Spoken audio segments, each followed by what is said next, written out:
Hello everyone, welcome to the new video. In this video, I'll be going to show you how you can remove grid lines in MS Excel. Alright, so let's get started. So basically, what are grid lines? Grid lines are the lines that cross the chart plot to show axis divisions. Grid lines help viewers of the chart to see what value is represented by an unlabeled data point.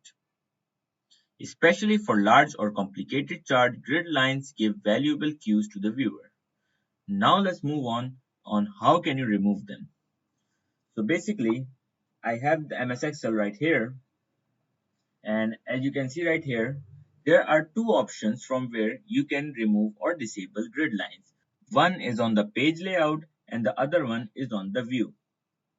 And as you can see right here, there is a checkbox of grid lines. If you're going to click on here, you can see right here the grid lines are now disabled or removed from MS Excel.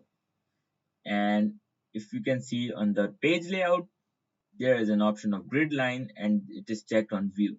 If you click on it, then you can see the grid lines are now removed. There is also a shortcut for doing this. The shortcut for doing this is Alt plus W and press VG. And as you can see right here, the grid lines are now removed from MS Excel. I hope this video helped you out. If you want more videos like this, please subscribe to the channel and like this video.